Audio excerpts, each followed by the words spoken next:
Global terrorism index 2025 में पाकिस्तान दूसरे number पर पहुंच गया। गुज़श्ता साल दहशतगर्द हमलों में हलाकतों की तादाद 45% बढ़ गई। मुल्क भर में दहशतगर्दी के दौरान 1081 अफराद जान से गए। पाकिस्तान में मुसलसल 5 साल से दहशतगर्दी के बाइस अमवात में इजाफा record. Institute for economics and peace की रिपोर्ट जारी।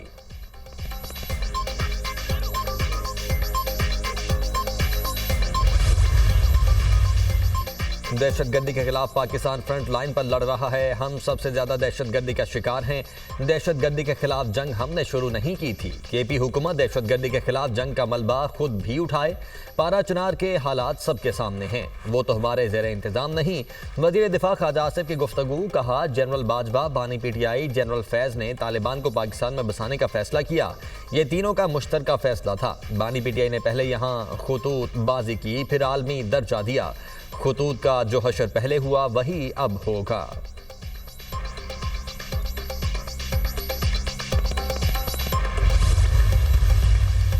दहशतगर्द शरीफुल्लाह की अमरीकी अदालत में पेशी। इब्तदाई समाअत के लिए वर्जीनिया की अदालत में पेश किया गया।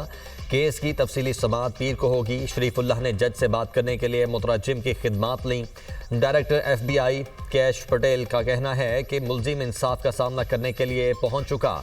शरीफुल्लाह इन 2 मुल्जिमान में से है जो काबुल हमले में मुलव्वस हैं। डायरेक्टर FBI दहशतगर्दी की गिरफ्तारी पर शराकतदारों और एजेंसी के एहलकारों के मशकूर। शरीफुल्लाह को पाकिस्तान ने गिरफ्तार करके अमरीका के हवाले किया।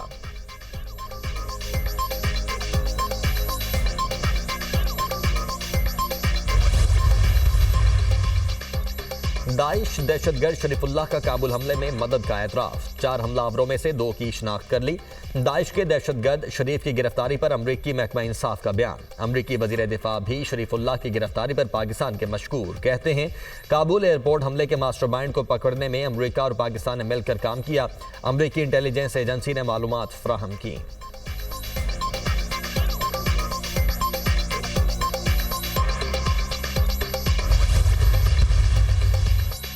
अफगानिस्तान से पाकिस्तान में दरअंदाजी के मजीद शवाहिद सामने आ गए। गुज़श्ता रोज़ फोर्सेज का बलोचिस्तान में अफगान सरहद के करीब टोबा काकड़ी में कामयाब ऑपरेशन।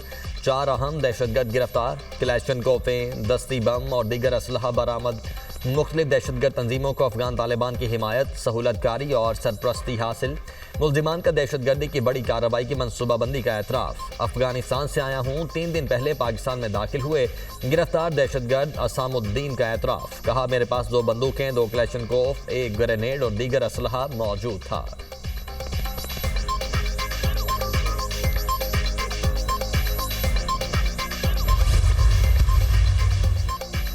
और अब्बास बप्पी की गिरफ्तारी के खिलाफ PTI अरकान का सेनेट इजलास से वॉकआउट। डिप्टी चेयरमैन सेनेट ने कहा, सेनेट इजलास कानून के तहत चलेगा।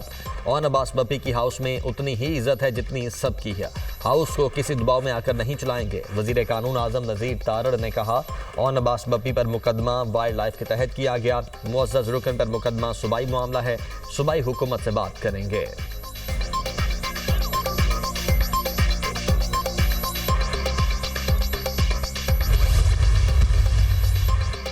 ऑपोजिशन अलायंस में मौजूद तमाम पार्टियां एक पेज पर आ रही हैं। ऑपोजिशन जमातों का एक ही हदफ है कि मुल्क में आइन और कानून की बालादस्ती होनी चाहिए। PTI रहनुमा उमर अय्यूब की मीडिया से गुफ्तगू। कहा, अदालतें फैसले मेरिट पर करें, मुल्क में खुशहाली आएगी। मुल्क में दहशतगर्दी बढ़ रही है और कारोबार सुकड़ चुका है।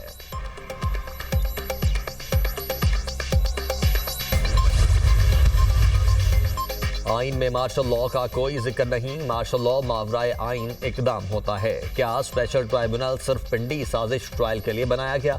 जस्टिस मोहम्मद अली मजहर का फौजी अदालतों में सिविलियंस ट्रायल के खिलाफ अपीलों पर समाअत के दौरान इस्तफसार। वकील हामिद खान ने दलाइल दिए, पिंडी साजिश मुल्जिमान का ट्रायल मिलिट्री नहीं स्पेशल ट्राइब्यूनल में हुआ। नुकता यह है, पिंडी साजिश में आला सिविलियन और गैर सिविलियन अफराद शामिल थे। सिविलियन का मिलिट्री कोर्ट्स में ट्रायल नहीं होना चाहिए। आर्मी एक्ट की शिकों को मुख्तलिफ अदालती फैसलों में दुरुस्त करार दिया जा चुका है। आर्मी एक्ट की शिकों को गैर आइनी करार नहीं दिया जा सकता। सुप्रीम कोर्ट बार एसोसिएशन ने अदालत में तहरीरी मारूजात जमा करवा दी।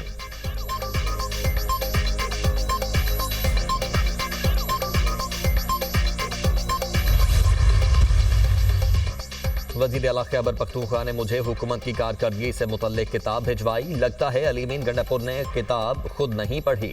किताब में विफाक और पंजाब पर हमलों का जिक्र नहीं। 365 दिनों में खैबर पख्तूनख्वा में 638 मंसूबे कैसे शुरू किए गए।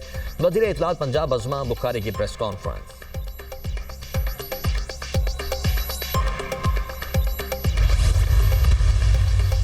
वज़ीर-ए-आज़म की नौजवानों को तरबियती प्रोग्राम्स फराहम करने के मंसूबे की मंजूरी। शहबाज शरीफ प्रोजेक्ट पर अमल दरामद की खुद निगरानी करेंगे। वज़ीर-ए-आज़म का माहाना जायजा इजलास की सदारत खुद करने का फैसला। शहबाज शरीफ ने कहा, पाकिस्तान के बासलाहियत नौजवान मुल्क का सबसे कीमती असासा हैं। नौजवानों को पेशा वाराना तरबियत और हुनर की फराहमी से बरसरे रोजगार बना रहे हैं।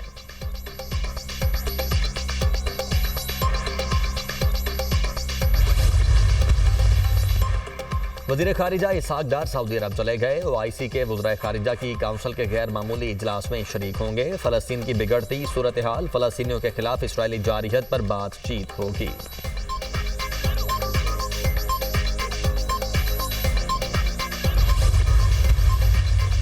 पंजाब भर में देही मराकज़ सेहत की आउटसोर्सिंग का उसूली फैसला। वज़ीर आला मरियम नवाज की ज़ेर सदारत खुसूसी इजलास। शोबा सेहत से मुतल्लिक अहम फैसले। वज़ीर आला मरियम नवाज की मरी के हॉस्पिटल की राबता सड़कों की तामीर और तौसी की हिदायत। नवाज शरीफ इंस्टीट्यूट ऑफ सरगोदा में जून तक OPD फंक्शनल करने का हुक्म। वज़ीर आला मरियम नवाज ने कहा, पंजाब के सरकारी हॉस्पिटल्स में 100% बेहतरी लाना हदफ है।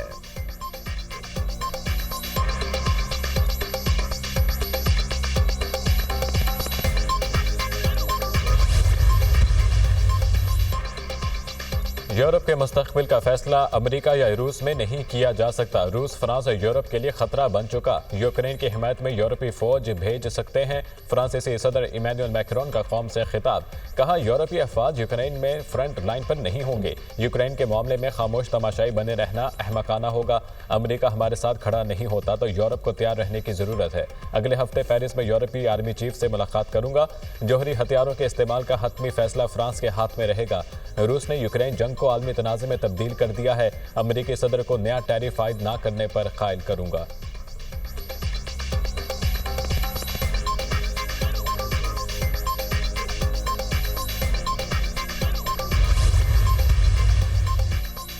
हमास गजा में कैद तमाम यरगमालियों को फौरी रिहा करे। यरगमालियों को रिहा नहीं किया तो इसकी कीमत अदा करना पड़ेगी।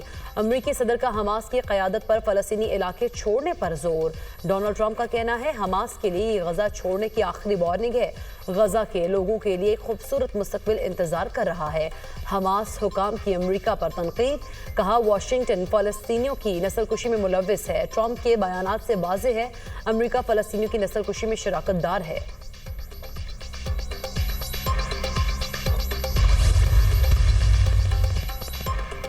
अमेरिका और हमास के दरमियान पहली बार बराह रास्त मुज़ाकरात। तर्जुमान व्हाइट हाउस कैरन लेविट की तस्दीक। कहा, ट्रंप इंतजामिया फ़लस्तीनी ग्रुप हमास के साथ बराह रास्त बातचीत कर रही है जिसका मकसद अमेरिकी मफादात का तहफ़्फ़ुज़ है। हमास ने भी अमेरिका के साथ मुज़ाकरात की तस्दीक कर दी। हमास अहदेदार के मुताबिक हालिया दिनों में हमास और अमेरिकी हुकाम के दरमियान 2 बराह रास्त मुलाकातें हो चुकी हैं।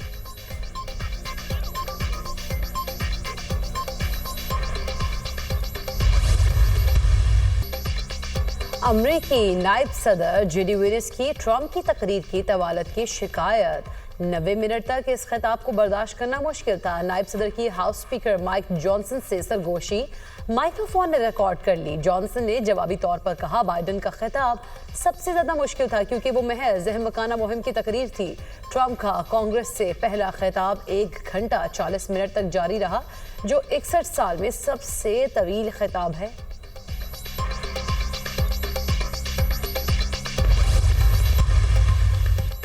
भारत का हसीना वाजिद को बांग्लादेश के हवाले करने से इनकार। भारत ने हसीना वाजिद से मुतल्लिक बांग्लादेश की दरख्वास्त का जवाब नहीं दिया। भारत को माज़ून वज़ीर-ए-आज़म की हवालगी से मुतल्लिक मुतअद्दिद खतूत लिखे हैं। शेख हसीना वाजिद को इंसानियत के खिलाफ जुराइम का हिसाब देना होगा। सरबराह बांग्लादेश अबूरी हुकूमत मोहम्मद यूनुस का बयान।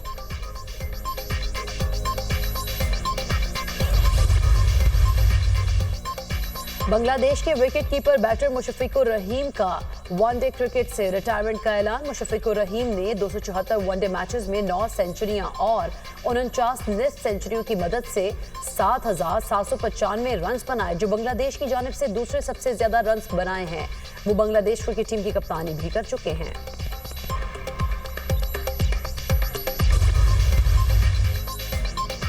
आकिब जावेद ने तमाम फॉर्मेट्स का कोच बनने के लिए उनके और गैरी कस्टन के खिलाफ पसे पर्दा मुहिम चलाई। पाकिस्तान की रेड बॉल टीम के साबिक हेड कोच जेसन गिलेस्पी का इल्जाम, आकिब जावेद को जोकर करार दे दिया। जेसन गिलेस्पी ने गुज़श्ता साल दिसंबर में बतौर हेड कोच इस्तीफा दिया था। इससे 2 माह पहले Gary Kirsten white ball head coach के ओहदे से मुस्ताफी हुए थे।